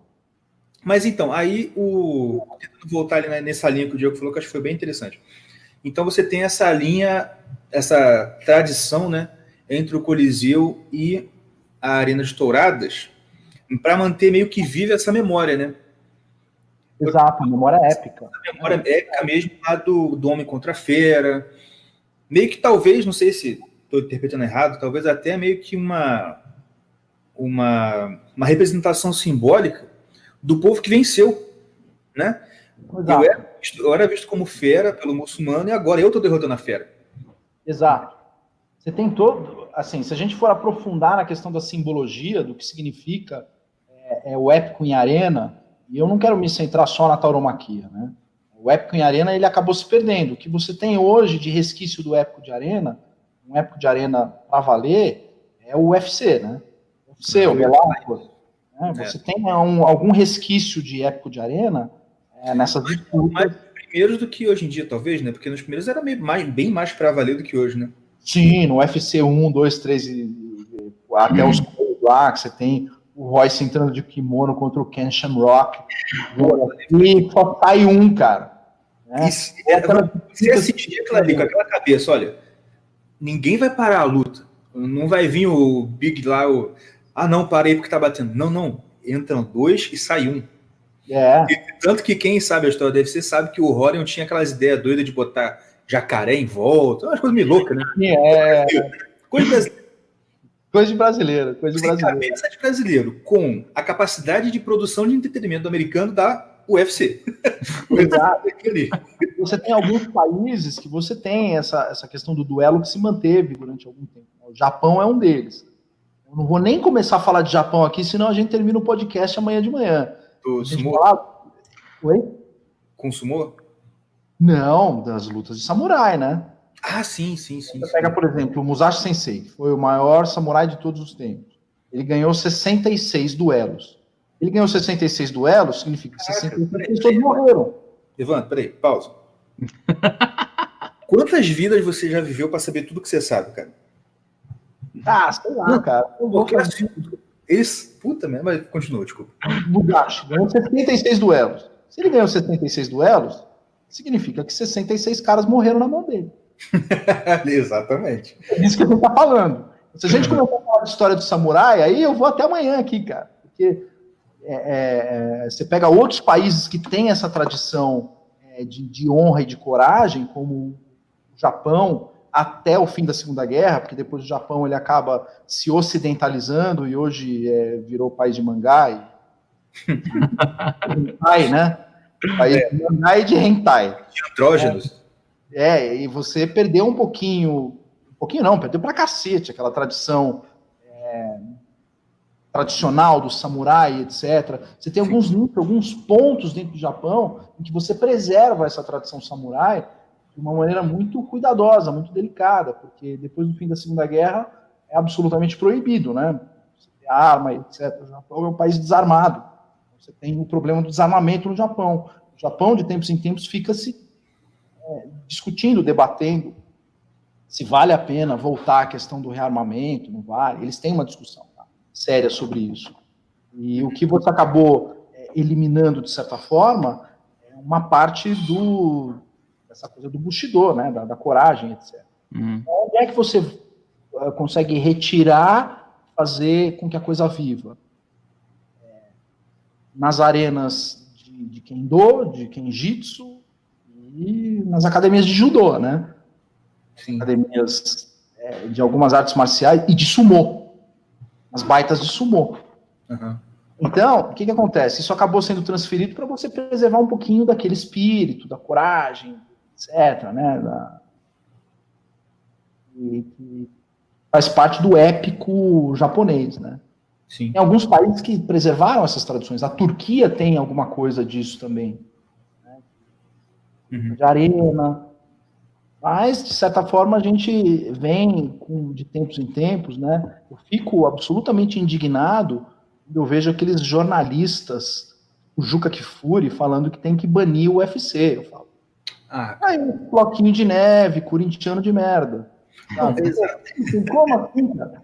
Tem que banir. São Paulinho de viado, né? Porra, que merda é essa, cara? Banir o UFC, é troglodita, 2 homens se batendo na cara. Algum problema? Exatamente. É assim que funciona. O problema é quem acha...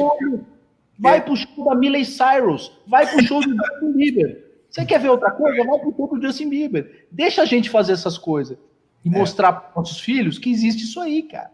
Isso. Se ele tiver vocação para isso, ele vai. Se ele tiver vocação para andar de patins, ele vai andar de patins. E a vida é assim, cara. Sim. Mas tem que ter essa preservação, né? Exatamente. E o problema é porque a cabeça da galera que acha que ele projeta em toda a realidade, em todo mundo, em todas as experiências, a experiência que ele sente naquele momento. Então, naquele momento, ele acha que a violência não é legal, a paz é legal. Tipo, claro, é aquele negócio, né? Quem é que vai discordar de uma frase dessa? Prefiro a paz do que a guerra. Óbvio, né? Mas isso aí não exclui o fato de que você precisa de trogloditas. Você não precisa ser, se você não quiser. Mas você precisa de.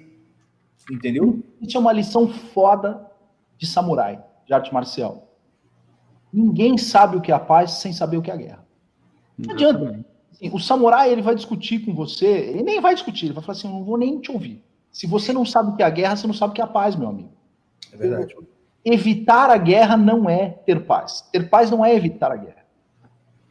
Eu não sei, acho que alguém falou que é... E voltando meio que para o assunto aqui do motivo que eu te chamei para vir para cá, é isso que os conservadores brasileiros precisam entender. É que eu falo, cara, a galera tem que parar de ler Roger Scruton. Não estou falando nada contra o Roger Scruton, sabe? Mas tem que sair do saltinho de Roger Scruton, Michael Oakeshott, e ler e ouvir a apresentação do Churchill. Porque o Churchill é o cara que falou assim, opa, olha aqui, conversar com nazista, my balls. A gente tem que meter o chumbo naqueles caras ali, porque eles são malucos. Eu conheço aqueles, tá entendendo?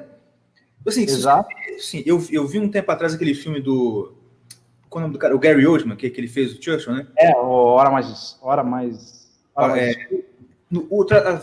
Trouxeram pra cá como Destino de uma Nação. Destino de uma Ação, isso. Foi o cara que botava os títulos da Sessão da Tarde que botou, ao invés de botar The Darkest Hour, botou o Destino de uma Nação, tudo bem. Cara, eu achei legal porque ali você vê claramente, se você hoje, que está ouvindo esse podcast, procurar esse filme e assistir, você vai ver lá a tensão que a gente está tendo aqui hoje entre o que se chama de direita maluca extrema e o isentão. O que era o isentão? Era o Chamberlain? Não, vamos lá, a gente tem que discutir, mas o Churchill é maluco, não sei o quê. E o Churchill lá, a gente vai morrer, a gente vai se ferrar. E quem que estava certo? Como sempre, o doido do extrema-direita lá. O doido. Se fosse, esse cara sem Inglaterra, ouvido o Chamberlain... Telefonema dele pro Roosevelt, né? Oi? O telefonema dele pro Roosevelt, que era outro isentão. O Roosevelt o cara comprou os 45 do segundo tempo, quando já estava 1-0 com o gol do Churchill, né? Quando a coisa estava 1-0 com o gol do Churchill, aí o Roosevelt falou, não, agora eu vou lá. É do meu coragem, Agora tô. Mas e na aquele hora cara que fica na briga assim, ó. Aí o primeiro que dá pra... Aí ele vai junto, né? Na hora que o Churchill ligou pro cara, ele falou assim, e aí, Roosevelt, vamos pra porrada? Veja bem, meu amigo, boa sorte lá, se precisar, estamos aqui, tá gostoso o hambúrguer, cachorro quente, a gente vê, se precisar de um ketchup, a gente manda, tudo de bom pra você. E você vê na cara do o Gary Oldman, ele conseguiu fazer aquela cara de decepção e ódio ao mesmo tempo, né? No telefone, que ele fica assim no telefone. Essa cena é fantástica. É muito bom. Assistam, se vocês estão ouvindo a gente, assistam esse filme. Assistam esse filme. Esse filme é sensacional.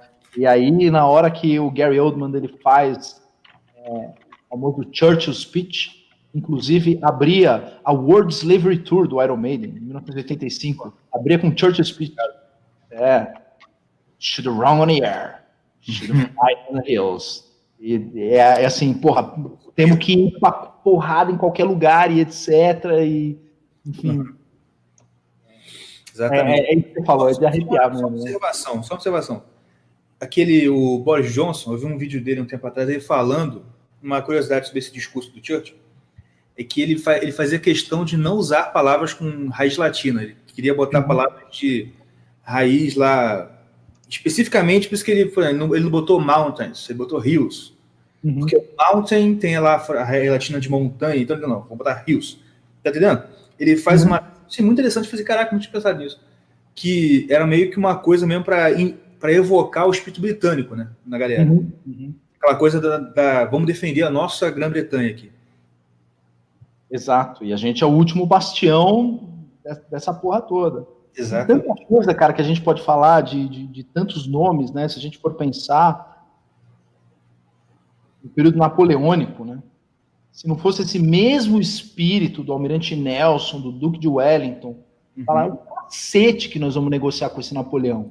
Pode fazer o bloqueio que você quiser, que aqui nós vamos sair na porrada, não tem essa não. Dom João VI também, enganando o Napoleão. Exato, Dom João VI, para mim, um dos maiores gênios da estratégia geopolítica da história da humanidade. Todo mundo fala que ele era bonachão, cacete, cara. Cacete. Absolutamente malaco. Pô, dizem que o Napoleão, perto de morrer, né, perguntaram, os grandes líderes, isso, aquilo.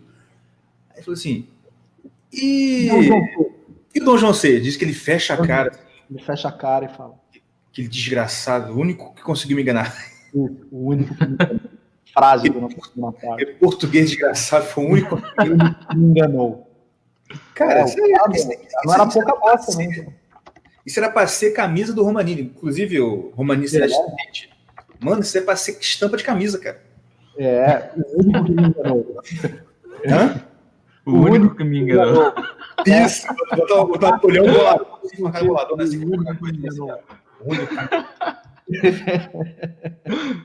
Isso era para ser camisa mesmo. Tem muita coisa, muita frase do Dom João VI e do Dom Pedro que dá para virar camisa do Mr. Romanini. E falando de Dom João VI e Dom Pedro, caímos no Dom Pedro. Dom Pedro era o quê? Um baita cavaleiro, né? Sim. Baita cavaleiro. Dom Pedro era um baita cavaleiro, né? Ele foi um dos imperadores, um dos monarcas mais populares, que ele mesmo, né, dizia que ele vivia na cocheira. Ele adorava ficar no estábulo, falando com os caras, com os escravos que cuidavam de cavalo, os caras contando as histórias das mulheres que eles comiam no meio do mato e etc. E aí o Dom Pedro começa a falar, opa, aqui tem um negócio legal e tal. Porque o Dom Pedro que mete esse cara, ele tem 15, 16 anos, né? O pessoal se esquece que o Dom Pedro declarou independência, ele puxou a espada e falou independência ou morte com 22 anos. Isso eu fui me descobrir, né, no Brasil Paralelo. 22 anos. A última cruzada. Assim, porque o Dom Pedro voltou para lutar aquela última guerra lá em Portugal, né, com o Brasil. Ele tinha o quê? Ele era novo, cara. 32 anos, mano, eu tenho 31. 32 para 34. Cara, eu tenho 31. O cara na minha idade ele era imperador do fucking Brasil, cara.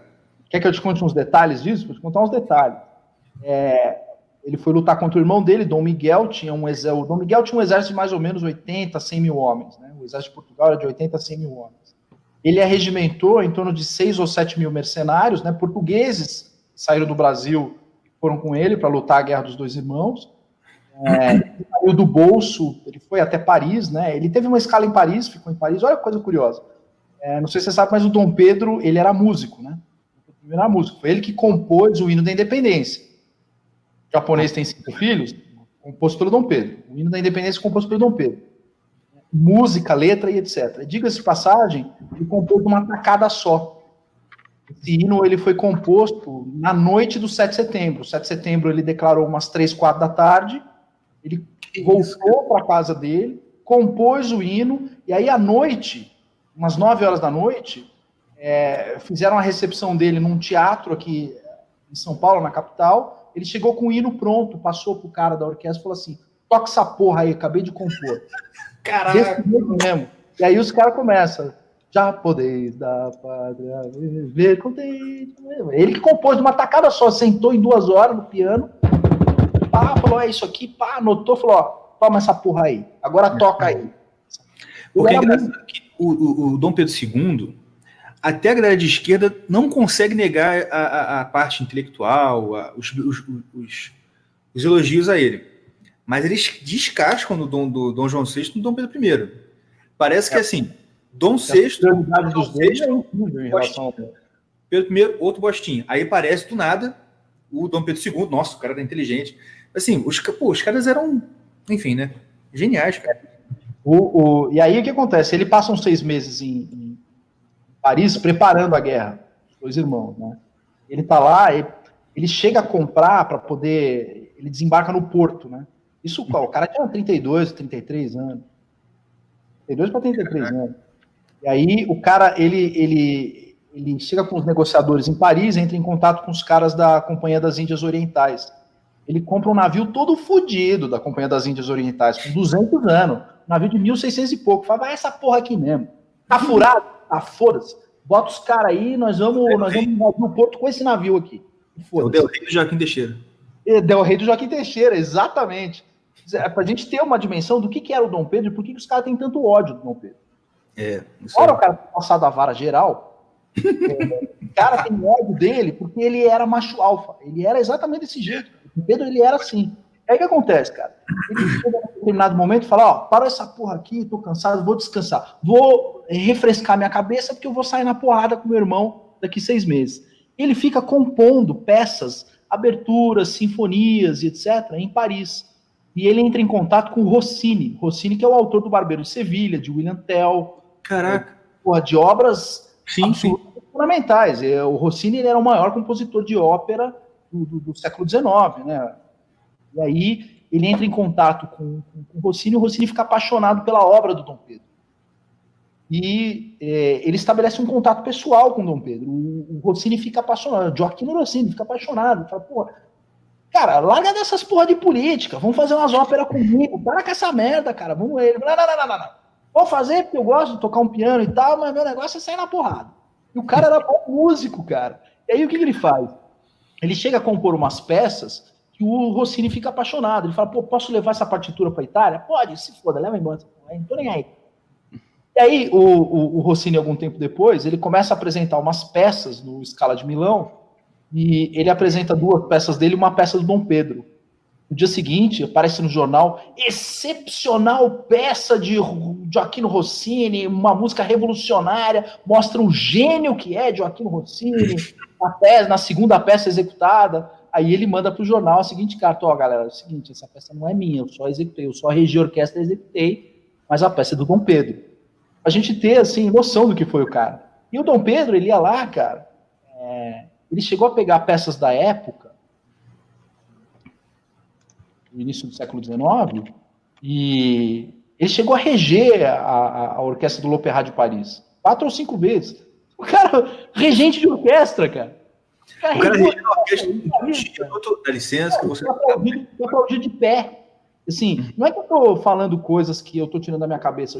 Tem jornais da época testando, e o tal do ex-imperador brasileiro agora vivendo a sua vida aqui em Paris. Aí ele arrumou isso aí, cara. E sabe com quantos caras ele desceu em Portugal e ganhou a guerra dos 2 irmãos? Com 7 mil caras. Ele tem um exército de 80 mil. Isso, cara. Você vê, uma completa noção de quem foi o cara. 7 mil caras contra um exército de 80 mil. E você acha o quê? Que ele ficou de uma sala no telefone passando instrução pro cara? Não, ele desceu lá e saiu na porrada com os caras. Ele colocou ele em risco, assim. Então... Não, é um herói, cara. Era pra ser tipo assim, o filme do 300 que saiu, não desmerecendo a história lá das Termópilas. Mas tinha que ter um filme sobre isso, cara. O cara, assim, nosso imperador, o cara na pica da galáxia, cara. Não ter uma série épica, séria, sobre o que foi a vida de Dom Pedro I, é uma das maiores cretinices que os brasileiros podem cometer em relação à sua maior figura histórica, que é Dom Pedro I. A gente comete a maior cretinice, jogar fora tudo isso, acreditando em fake news, porque é falso, esse negócio que ele cagou antes do grito, de que ele estava montado num jegue, não num cavalo. Tiago Caganeira. Assim, aí você fala, tudo bem, ainda que ele tenha cagado antes do grito, qual é o efeito disso político? Nenhum. O que o cara fez antes, ele cagou, mijou antes de decretar... Independente do que se dane, o que isso tem a ver? Nada. Tá no mesmo nível. Tá no mesmo falso, né? Não é falso. Esse negócio de que ele deu uma cagadinha antes é fake news. Não, e mesmo que fosse verdade, isso está no mesmo nível do matar um boi é desumano. Meu Deus do céu. Exatamente, voltamos pro início do pod aqui. O cara tem uma rolha no cu, pelo amor de Deus, ele não pode cagar. Exato. Marielle Franco não cagava, não. Pelo amor de Deus. Exato. Evandro, muito obrigado, cara. Foi muito bom esse legal. podcast. Muito bom mesmo. Vamos tentar marcar uns próximos aí, porque, pô, vocês, né, tem assunto, a gente pode fazer um pod sobre samurai, outro sobre história do Brasil. Dá pra falar muita coisa aqui. Tem muita coisa. Não me chamando pra química quântica, maquiagem, coisa muito... Porra, mas você sabe de tudo. Não sei de tudo, por exemplo. Se vocês precisarem fazer um pod sobre maquiagem de drag queen, eu não vou conseguir ajudar. Eu entendo, né? Não é do meu domínio. Tem outras pessoas que vão recomendar. Patinação no gelo. Não sei como é que funciona. Não é minha área, realmente. Patinação artística, palco ornamental. Não sei. Mas esses assuntos que você está falando, que envolvem épico, porrada, bíblia, tiro, bomba, etc., pode me chamar que a gente dá um jeito. Maravilha. Inclusive, eu queria também falar com você um pouco sobre direito. Eu já ouvi no podcast passado que você está meio que mudando, né, um pouco a direção da sua vida, da sua carreira, meio pensando ali na posteridade e tudo mais. Eu achei isso muito legal. Até porque eu me identifiquei um pouco também. Mas enfim, depois a gente conversa sobre isso. Mas, tipo assim, como eu sou do direito, eu ouço você falando sobre as questões, por exemplo, sobre positivismo e tudo mais. Uhum. Cara, a identificação é muito forte. Por quê? Porque é aquela coisa, aquele incômodo que eu senti a faculdade inteira.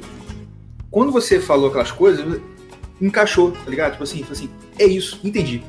Entendi qual era o meu incômodo, em primeiro lugar. Enfim, a gente vai marcar outros podcasts aí pra conversar sobre isso. Vamos. Pode fazer também. Gente, muito obrigado pela presença de vocês. Obrigado por vocês estarem assistindo aqui, estarem ouvindo no podcast. A gente se vê na próxima semana. Um abraço e tchau. Tchau.